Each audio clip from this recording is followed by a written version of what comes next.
Terry? Thank you. Mandy, you good? Yes, sir. Just a second.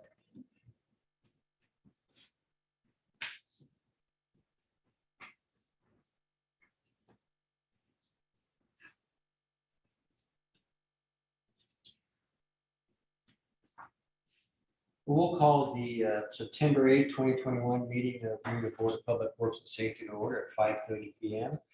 Amanda, roll call, please. Mr. Collins. Here. Mr. Hoover. Here. Mr. Rutherford. Here. Thank you. Minutes of the regular session of August 16th, our last meeting, have been distributed to members of the board. Any corrections, additions, or deletions from staff? Hearing none, is there a motion for approval as presented? So moved. Sorry. Thank you. Further discussion? Hearing none, all in favor say aye. Motion passes. First on our agenda tonight is Mr. Petty. Good evening, Todd. Good evening. Just here tonight, everyone received the list of 6 vehicles I've ordered. Here to receive approval to send those 6 vehicles to auction and to work with legal to set up the auction with Christy's auction house. Assuming those are all no longer needed for their intended purpose. Is that That's correct. Okay. I'll move for approval. Second. Further discussion? Seeing none, all in favor say aye. Aye. Motion passes. Thank you. Thanks, Todd. Chief Heisen. Good evening. Good evening. Chief's got a couple things for us this evening. Yes, first, I'm here to ask for approval of our new comprehensive policy manual. It's been 10 months in the works, but we have finally put it together. Contains 150 policies. We were operating under 20. So this covers a broad range of duties and tasks that our officers do on a regular basis. Some that they don't do on a regular basis that we need some guidance on if they ever come up. I would ask with approval, using Lexipol, they manage this policy and procedures manual. So anytime, usually July 1st of every year, the legislature passes new laws or tweaks existing laws, which changes the way that we have to operate. What I'm going to ask is if Lexipol modifies which they will every year when these tweaks come out, they will modify the reports, push them to us electronically. The officers will read the report or read the policy, acknowledge it, it will go into their training file. What I'm going to ask is, as to not burden this board every time that happens, if it is a policy change, to keep in accordance with state or federal law, that we be allowed to make that change. If it is a policy change that we are wanting to do a best practice or procedural change, absolutely come back before you, but with changes that will come due to legislative modifications, Those are changes you have to expression. we won't have any discretion. Well, let's first address, it's all been presented, resolution 21-10, which addresses the policy manual changes. Is there any questions for the chief with respect to that resolution? And I'm guessing that none of us have completely read all through that policy. I glanced through it, but trusting that the chief and his folks take care of that. Any questions? I do. I have one question. Have your officers already been trained on the new procedures then? No. So what we're doing is, as soon as this board approves it, I will go back and send out the instructions on how to access it. They are going to be in effect immediately. The changes, the meat and potatoes of what we do, the policies aren't really changing a lot in the what I would say items that are going to get the officers in the major trouble. So I'm giving them until November 1st to review and acknowledge understanding of all the policies. I've outlined 15 policies that are of extreme importance that I want them to start with. And in that acclimation period, we are going to operate under an abundance of leniency for minor violations of the policy that would be violations under the new policy, but not under the old. And this is an approved method by Lexipol. There was a lot of going back and forth on how to do this. Do we release it, give them time to absorb it, and continue to operate under the old policy, or just put it out and give them an acclimation period? And I think this is better, because when we really break it down, if we hire a new officer, they're going to be given the policy manual and say, you start operating under this today, to learn it. Did they sign off that they They read? will, Okay. yes, after they review each policy. It's all electronic, so they'll go in to the website, review the policies, acknowledge that they read it and understand it, and that goes into a file, and we extract it into their training. After November 1st, there's what will be called daily training briefs. So every day when they log on, they will be given one policy related question, a scenario, and a multiple choice answer. So they have to pass that, and then that goes into their continuing education also. Are you gonna help Matt out with that? That's off the record. We're all thinking. I have no further questions. Amanda, I'm not sure if this is critical or not, but the numbering on resolution is kind of wonky. There's a 1, paragraph 1, there's 2. I'll fix it and bring it back down for you later for you to sign. Okay. Is there a motion to pass resolution 21-10? So moved. Second. Further discussion? Seeing none, all in favor, say aye. Aye. Motion passes. Chief, I know we've got another policy to take here. Will that also have similar state and or federal modifications that come out? No, the procedures are solely Yours. made by us, by the administration. The policy says what they need to do and gives guidelines, guidance. The procedures tell them how to do it. And that's more of a OWI type arrest. You need to check these boxes. Okay. Well, in light of that, then I'll move that with respect to the Greenwood Police Department policy manual, that the chief and his staff be given discretion to add to that policy manual any changes necessary to comply with state and federal law.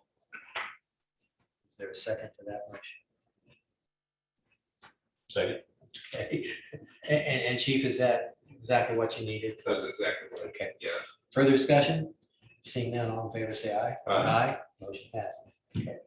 Now, Chief is still here for resolution number 21-11. Yes, this is asking for approval of the procedures manual. This contains 20 procedures. Like I said, we have 150 policies. This is pretty standard with most agencies. The policies well outweigh the procedures, but this once again tells the officers how to do something. It's usually step by step, just like a DUI arrest. You start here and do it. Oh, this is taught, I assume, at the cabinet. Yes. Well, I'll move for approval. Second. Resolution 2111. Further discussion? Hearing for none, all in favor, say aye. Aye. Motion passes. Thank you. Thanks, Chief. Have a good evening.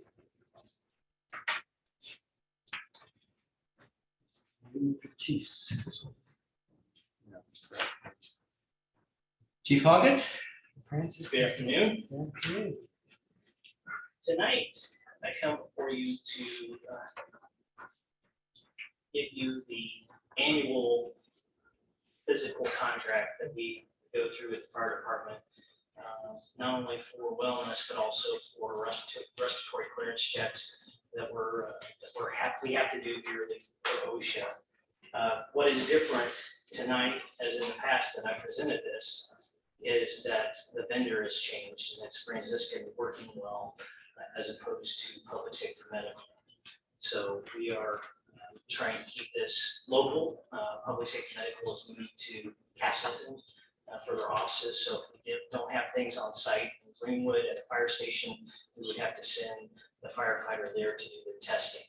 With working well, we can go to the facility, the county line, and take care of those procedures and tests that might have to be done for this annual wellness physical. Chief, are the numbers substantially the same or relatively close to the same? The overall number of physicals? Yes. Or the Costs. prices? Prices, Prices are less, okay. probably 2/3 of what we've been looking at before. Questions for Chief Audit? Is there a motion to approve the Franciscan Health and Annapolis Service Agreement? So moved. Second. Further discussion? Seeing that, all in favor, say aye. Aye. Motion passes. Thank you. Thanks, Chief. Next on our agenda was Bill and Nancy Clark homeowners. That has been a request to have that continue to a later meeting. We can take a vote on that to continue it, or is it?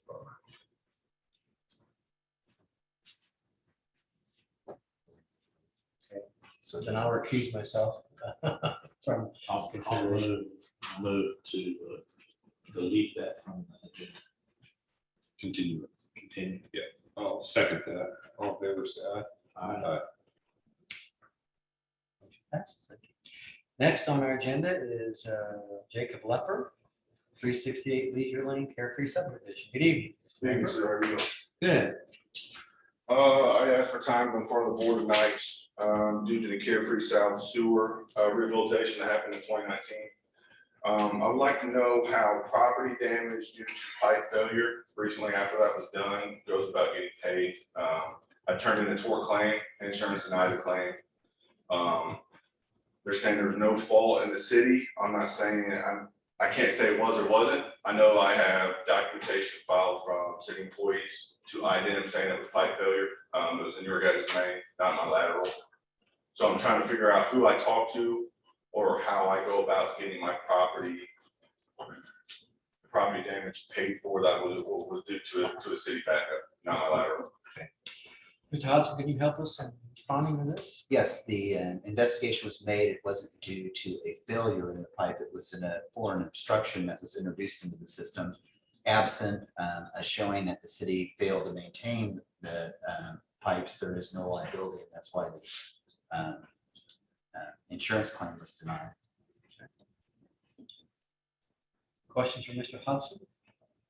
Yes, okay, well, go ahead. So what obstruction was found in the pipe, sir? It was some toy, I believe, a ball. How would a ball get to utility? We don't know. I don't understand how a football or something like that getting into your utility is my fault for my property. I can't understand that, sir. The insurance company and the carrier didn't say that it was your fault. It's a question of whether or not it's the city's fault. And it's not the city's fault that someone introduced a foreign object to the system. So the only time manholes were taken off that I know of in that neighborhood was when the utility was rehabilitated and relined. It was the only time manholes would be off for numerous amount of time. I mean, the manhole cover weighs a couple 100 pounds. I don't see kids going to pick them up and throwing footballs down manholes. So are you saying the city is saying that they're not liable at all? Correct. Okay, so that's the litigation, that's what you're saying. If you choose to pursue the claim, it'd have to be a lawsuit, yes. Okay, so can I have access to the videos of the pre-inspection and the post-inspection of the lining as part of the contract? Your attorney can get any information that is relevant in discovery, yes. Isn't that public documentation? You can make a public record request if you'd like to see that. Okay, I called engineer and I've got no calls back numerous times. The- So who do I need to contact for that? You need to make a public records request in compliance with state law, and that has to be in writing. It's illegal. Yes. Okay, excellent. Thank you. Thank you, Mr. Lepper. Good luck. Next, Jory Zola, tire discounters. Is there anyone here or on? Yeah. There we go, okay. Yeah, I'm here. I appreciate it. Yeah, I'm not even entirely certain what the process is on this. I was sent an invite to the hearing without much explanation behind what my expectations here were. I'm looking to get our bonds released for the development here. We've completed the development, have been for quite some time, and just trying to get the bonds that we put in place released, and was under the impression that this is part of the process. Well, I think that's accurate. Did you happen to receive a memo from Paul Peony dated today regarding this matter?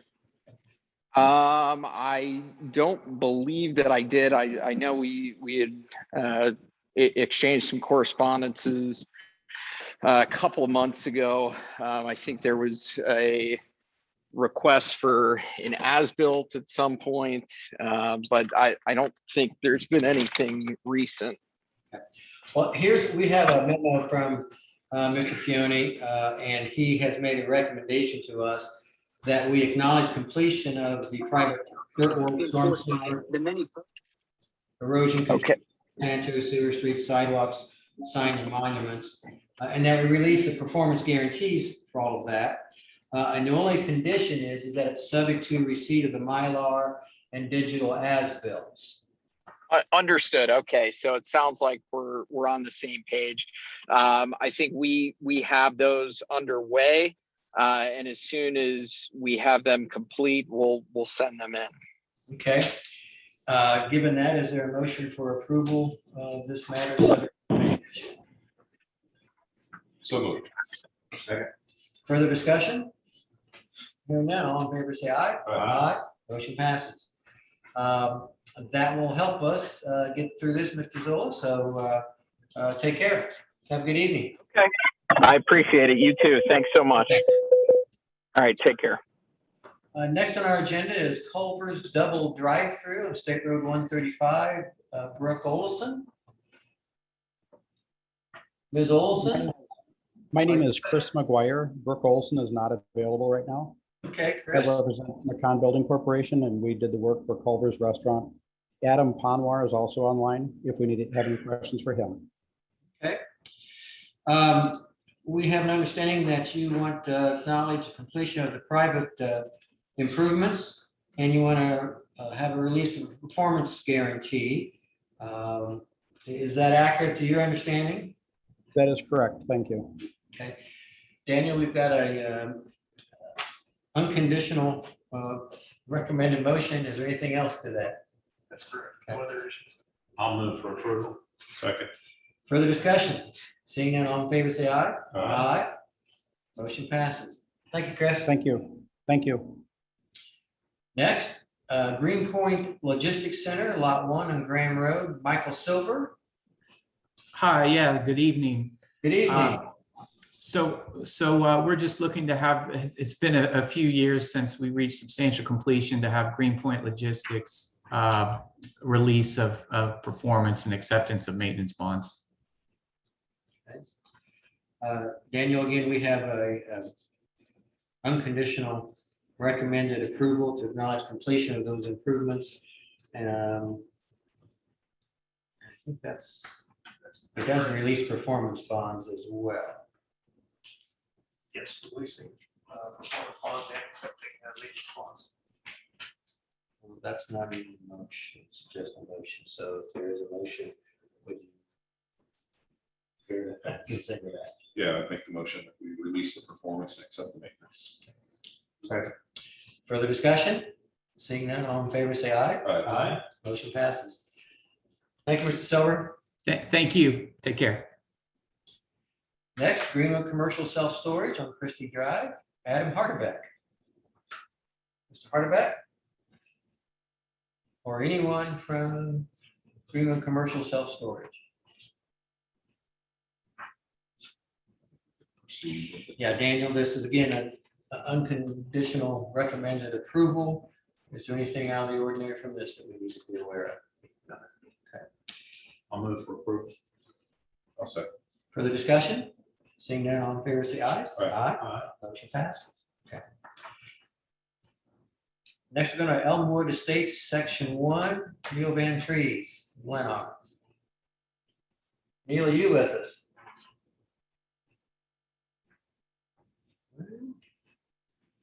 Again, this is something that may be simply done. Daniel is looking at just wanting to execute the public right-of-way documents and record those documents. The developer record those documents and return them to the original to the city. That's correct. Okay. Is there a motion for approval of this? So moved. Second. Further discussion? Seeing none, all in favor, say aye. Aye. Motion passes. Next is Elmwood Estates, Section 2. I believe Mr. Van Trees is still not with us. Okay, again, this seems to be a fairly straightforward amount. Daniel, again, we're accepting This is just for the inspection. connection and testing agreements Correct, generally it's sanitary sewer. and accepting 50% fees. Is there a motion for approval of this? So moved. Second. Further discussion? Seeing none, all in favor, say aye. Aye. Motion passes unanimously. And moving forward to McCormick Estates, Section 2, out on Cutzinger Road. Again, Mr. Van Trees. Or anyone else from Lennar or representing McCormick Estates here? Okay, Daniel, this is accepting the performance guarantee, accepting the inspection and testing agreements, and ratify acceptance of the fees. Is that correct? That's correct. I move we approve the request. Further discussion? Seeing none, all in favor, say aye. Aye. Motion passes. Increase the deck of the dock. Overtime. Didn't get to charge his clients that much. Next is Redwood Apartments, Smoky Road Road. Mr. Cook, good evening. Glad to have you in front of us. Tell us what you like here.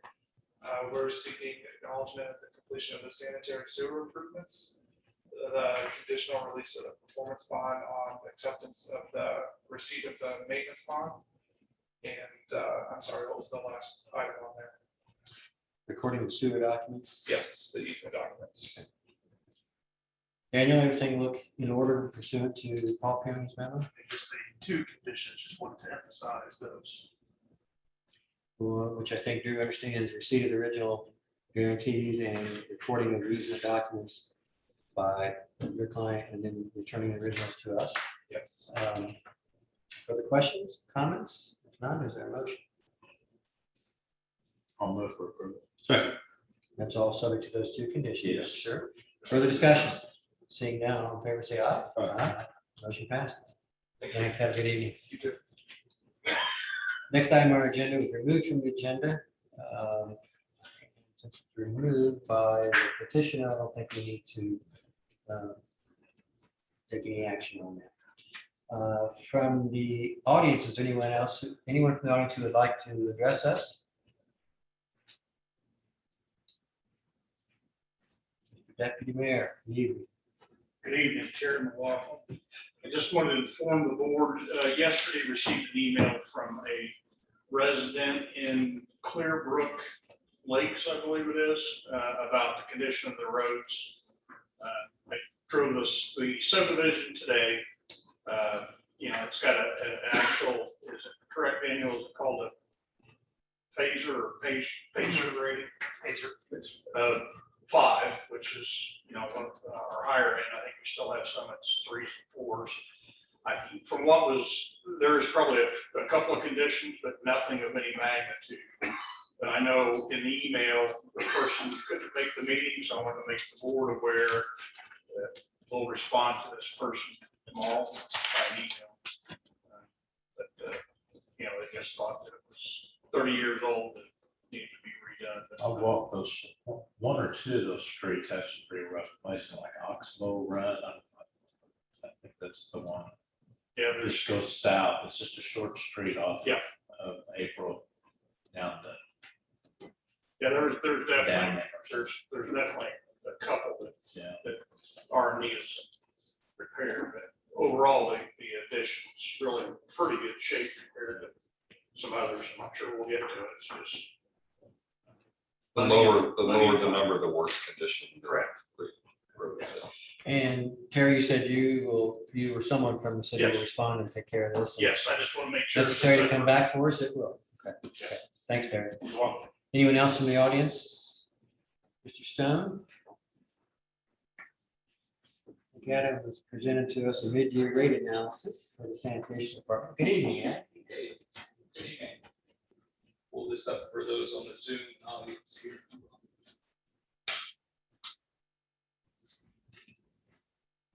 Doing that.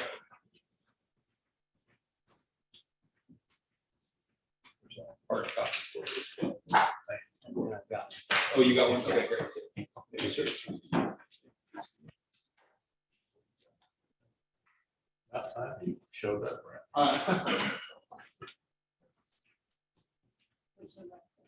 Oh, sure. Yeah, just have it. Okay. Perfect. Thank you. All right, good evening. My name is Adam Stone, and our firm works as your rate consultant in NFA with regards to the sanitation utility.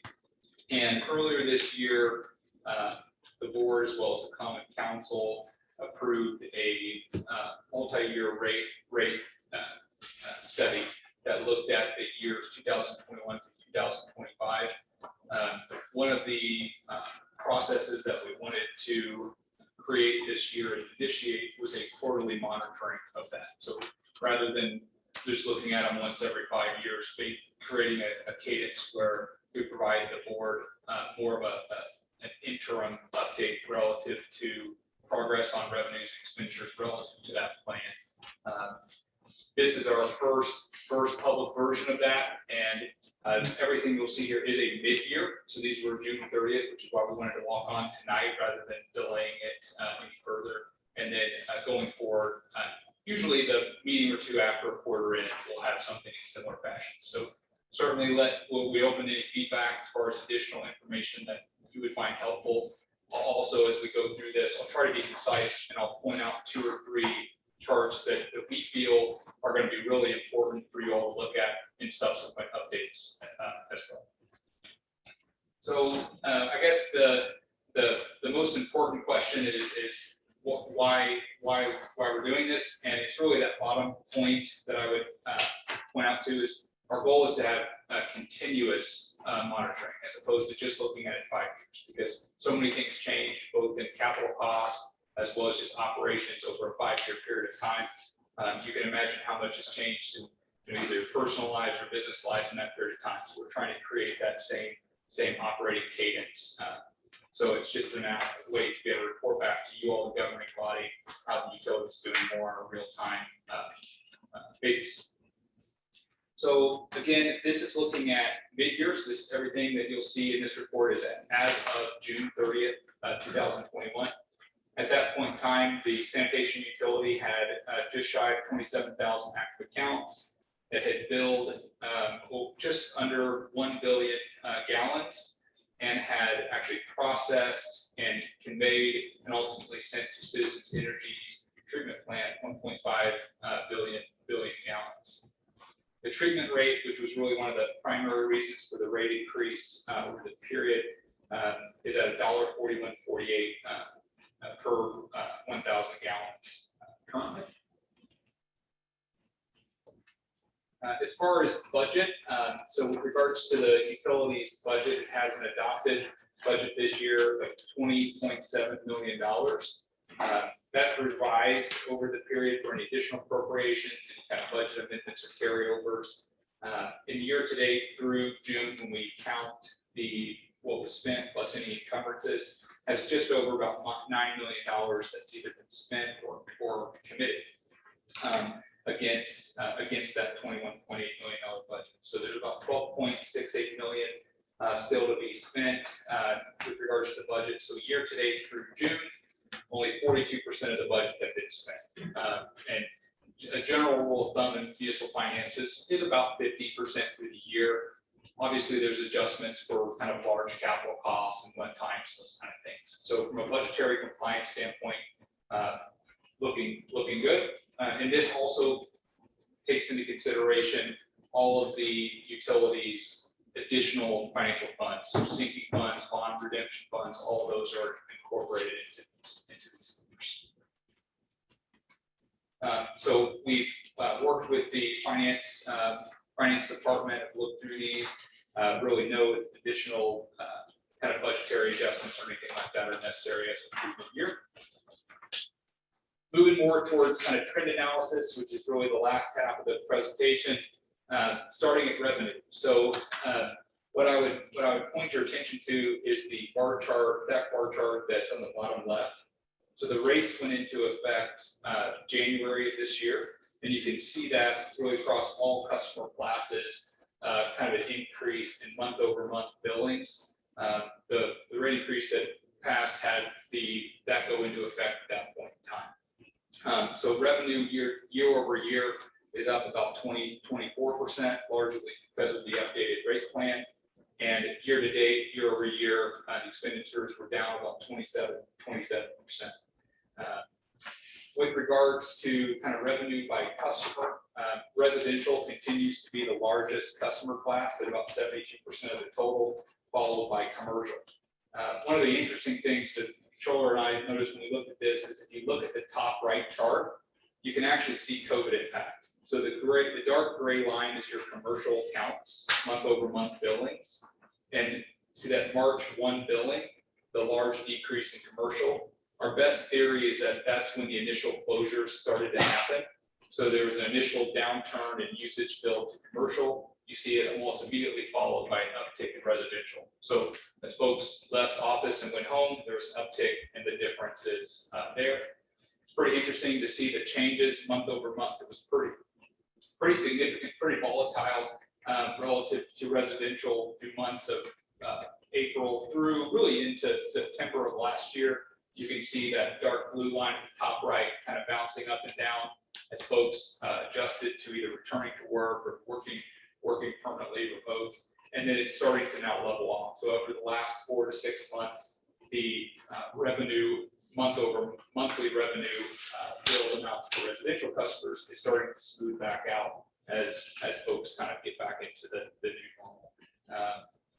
So that's kind of a picture of revenue. Comparing that with expenses over the last 18 months, I know it's probably kind of hard for audience to see the dark blue line is revenue, the dark gray line is expenses. And so over the last 18 months, you can see kind of the reason why the rate plan was necessary, because prior to that, expenditures were outpacing revenues for some time. You can see the change in revenue coming through new billings. You can see the decrease year over year in expenses. You can see the net revenue excess that's currently available for large capital projects. This does include all capital expenditures as well. So this is all revenue, all expenditures. And what I would point out to you is what we included is actually a trend line. It's a little harder to see, but if you can look, you can see kind of a dashed line, and they actually cross over the 18 months. So when we jump back to, let's say, January of 2020, the revenue line was about, on a monthly basis, about nearly $750,000 less in revenue. So in other words, we were spending at a higher rate than we were collecting every month. Right at that kind of November, December point, we hit the inflection where we were at revenue break even. And then over the last six months, or the first, I shall say, the first 6 months of this calendar year, you can see that we're actually, revenues have been consistently exceeding monthly expenditures, which is exactly what's in the plan for 2000. So I know there's a lot going on there, but this is one that I would put a star by as we go forward. This trailing 18-month look will be something we continue to update. And Yes, sir. can I interrupt you for just a second? Please, yeah, welcome questions. On the expenses, why the wild swings in the expenses? Yeah. It's the DPW building, that's the construction, bills will come in, get approved, the expense going out. I have a month in between or so, and then. I don't know that. Okay. Yeah, please interrupt me with questions. This is all for you all. And then looking at treasury, so looking at the balance sheet of the utility. Across all different accounts, there's cash and investments held in different funds, but they all have different dedicated uses. So with regards to operating available cash, there was approximately $8.1 million in cash on hand. 2.8 million of that was in investments. The operating and maintenance reserve, that's actually a requirement from the bondholders of the utility, is calculated at 3.6 million. So you're in excess of that. And another reserve that the city's finance department tracks is what's called a budgetary reserve, which is essentially ending net cash and investments divided by adopted budget. So it shows you how much of the budget expense could be funded. It's a working capital measure. You're familiar with that. So, and in this case, they strive for certain percentages. In this case, as of the end of June 30th, you calculated it out about 53% reserves, which is pretty significant, pretty healthy for a utility. Adam, does the cash balance include the investments in O&M? Yes. Thank you. So the chart on kind of the top right is showing all the different kind of funds and how they're subdivided. A part of the total cash that the utility manages in its treasury, there's certain assigned and restricted amounts as well. So you may have seen various different funds for kind of engineering deposits, impact fees on new construction, as well as bond and interest reserve funds as well. So those are funds that have to be maintained and you're custodian of, but they're really dedicated to other purposes and aren't available for day-to-day operating type items. So really the last couple slides here that I really want to make sure to kind of introduce today, and then we can build on it in future presentations, is this. So really, let's actually start with the chart on your right. So what this is the 5-year rate study that you passed, and council passed earlier this year, articulated a 5-year projection, right, with regards to revenues and expenditures. So this chart, the lines that go out into the future, that is essentially what is in that approved rate study. Okay, those are kind of the rails. That's the target. What you see is kind of the orange and yellow is the actuals year to date as of June 30.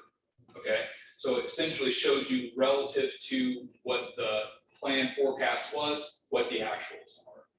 They kind of, it looks like it's pretty, like a high degree of slope. That's more of a function because if you look at the chart, I know it's hard to see in the audience, but they're actually, that's quarter over quarter. So the first few plot points there are 2021 as of June 30. The next date will be as of September 30th, okay, or year to date through 3 quarters, and then ultimately year to date through 2021, all 4 quarters. And then the following 4 annual estimates. So each quarter as we go forward, we'll plot that and extend the line of actuals. And ultimately, it's the same management tool we're using to try to see relative to the original revenue forecast, relative to the original expense forecast, how are the actuals doing? So you'll have total transparency to that as well if we're exceeding revenues or if we're coming in or spending less than the original plan authorized, et cetera. So essentially what you can imagine is that yellow and kind of copper color, those will extend too. So the next report you'll see those four are actually drag out as well. And then now back to the chart on the left with the green and the blue, that's looking at fund balance. So you can see that over the 5 years, the actual rate study has revenues slightly over expenses every year. So what that means is that we would also look to see that cash on hand increases as well for future large projects. So what you'll see here is the green is actual as of June. We were just at that 10.5 number. All of the blue shows you the anticipated calendar year-end fund balance, cash and investment balance at a year-end. So as of June, to say it another way, you can see how that 2021 year-to-date in green is just ever so slightly higher than the 2021 estimate. And another way to say that would be through June, your cash balance was basically exactly where your plan intended you to be.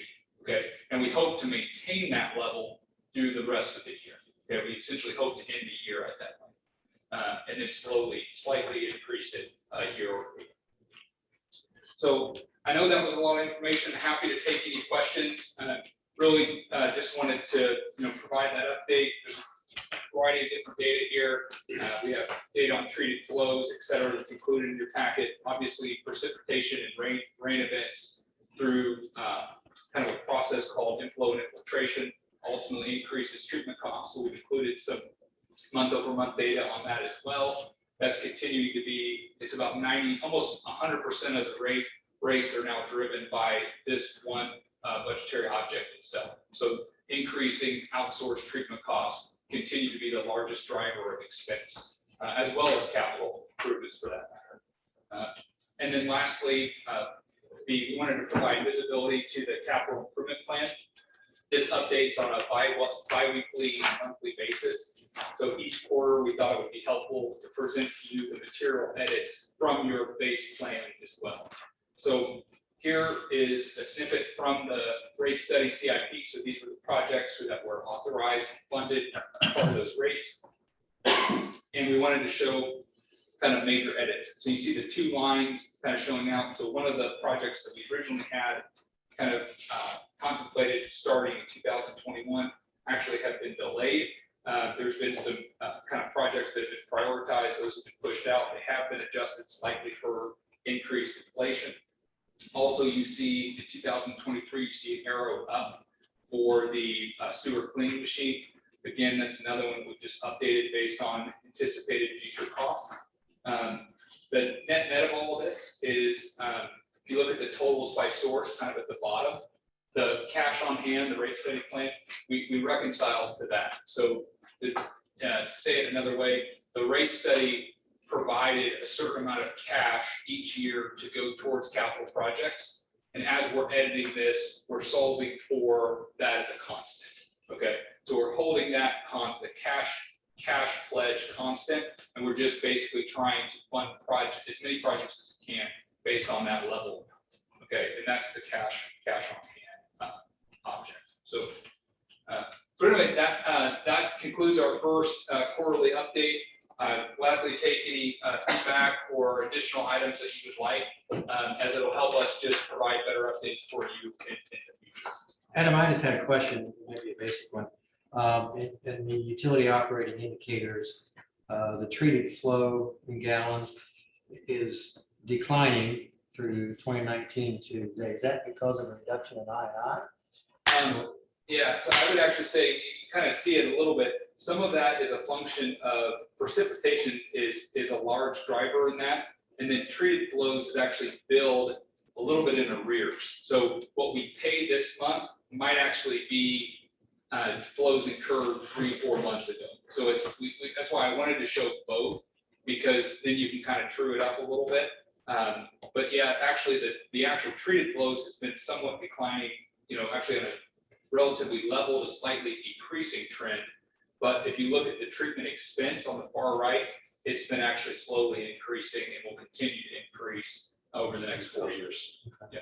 Adam, in the full year numbers you have in 2019 and 2020, it looks like we're doing better on capturing the amount of flows that we're capturing, 54%, 19, and 57, 20. Is that due to the weather, or is that just less I from the pipe repair and the like? I can't see the months.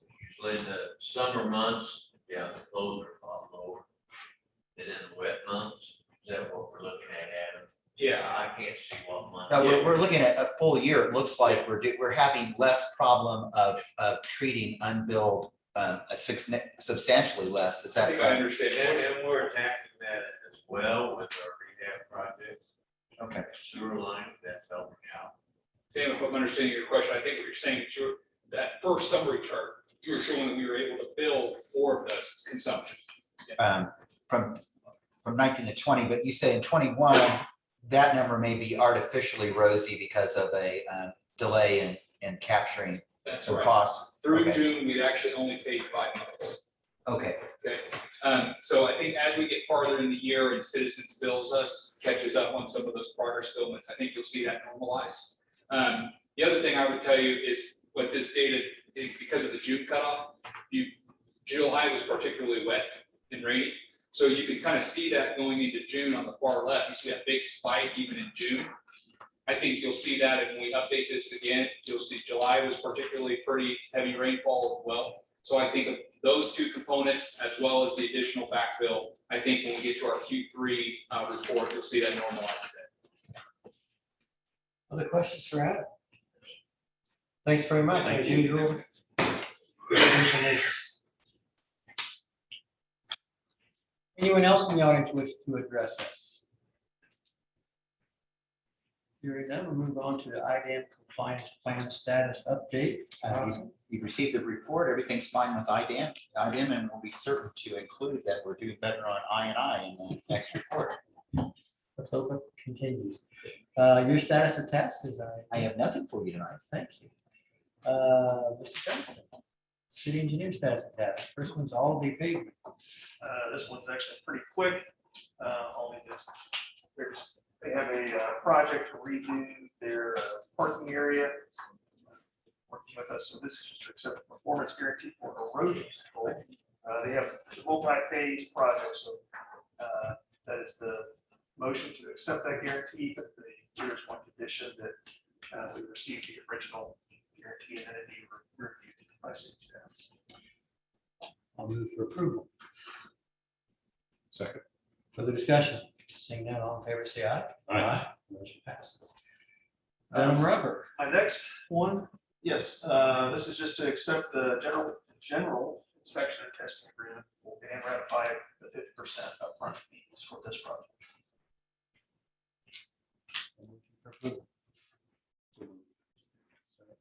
Further discussion? Seeing none, all in favor, say aye. Aye. Motion passes. And my last item is actually a ratification. So the city has coordinated with DB Engineering LLC. I guess the best way to describe it is a staff augmentation services. They're supporting the engineering staff with our current heavy workload. Also, we have a staff out of the office right now, so they're helping out with that workload. The overall amount for the contract that we have is $150,000. Working with the deputy mayor controller, identified 2 funding sources. One will be approved by you. The other smaller portion, 15% will be approved by stormwater board. That went to their meeting today. And this was approved earlier this afternoon. So the Board of Works would be covering 85% of that. Which is 127.5. Yes, Is this separate from the independent review? that's correct. This will be for managing any of the additional city projects or any coordination with NDOT, responding to citizen complaints that require a little more in-depth time, focus, that kind of thing. This is on the city's level, not something that's passed through to. That's correct. And the fee, is that up to that fee? That's correct. It's a not to exceed. Yeah. And this work has already begun, actually. So you need a motion to ratify that contract. So moved. Second. Further discussion? Seeing none, all in favor, say aye. Aye. Motion passes. Thank you. That's all I have. Thank you. Greg?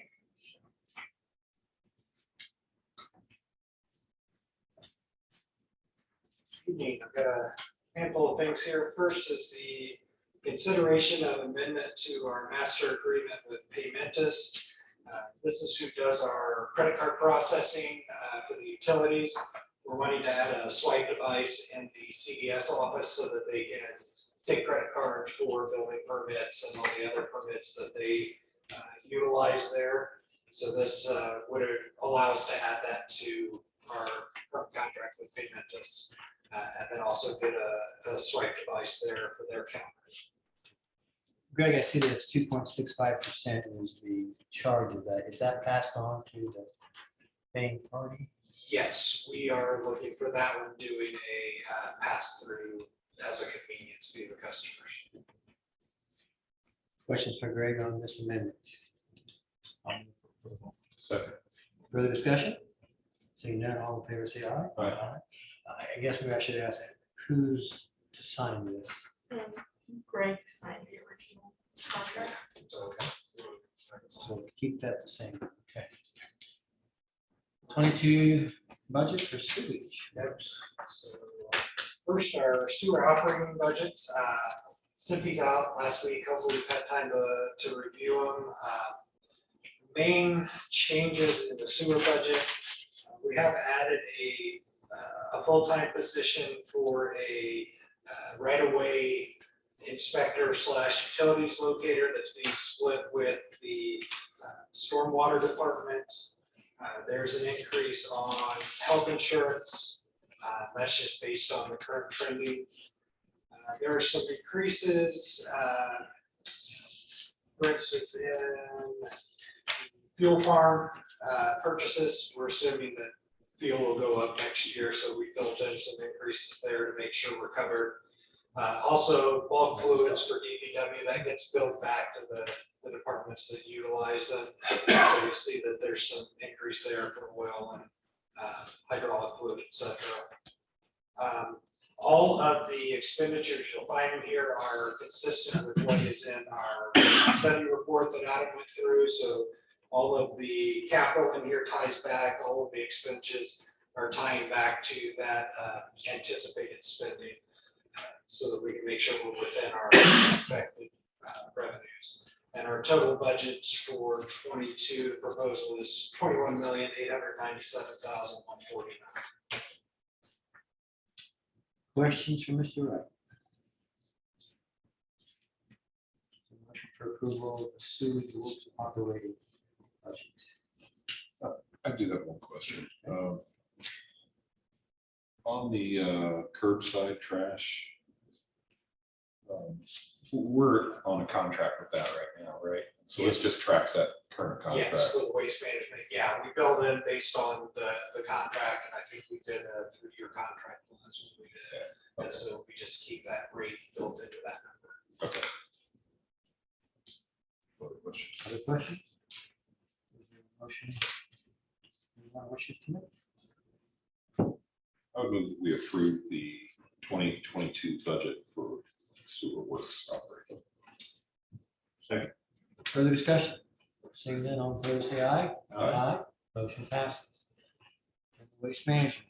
The waste management budget, as Mr. Colvin mentioned, has the contract with Best Way. We build in that estimate based on the rates that we have and the number of accounts. So we looked at what our current account number is and just worked into that number for what we expect the overall contract cost to be. We are working in 22 for purchase or lease purchasing 3 pickup trucks with plows, a leaf machine, and a trailer. And then the rest of this is mostly for support of the leaf amendment and making sure that the charges are collected through the utility building office for trash.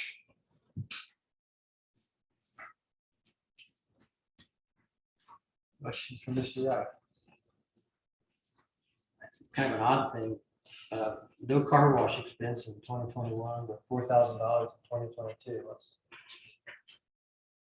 Todd's not one to wash cars anymore. Well, in 2021, yeah, we didn't budget for that, but then that was a surprise this year that we need to make sure we put in. We've taken it out of other lines in the past, so just wanted to break that out. Okay. Other questions? I'll move that we approve the waste management budget as presented. Second. Further discussion? Seeing none, all in favor, say aye. Aye. Motion passed. Thank you very much. Thank you, Greg. Mr. Rutherford, it looks like it's your turn. I'll move for approval of the claims as. I'll second that. Further discussion? All in favor, say aye. Aye. Motion passed. We will stand adjourned then at 6:24 p.m.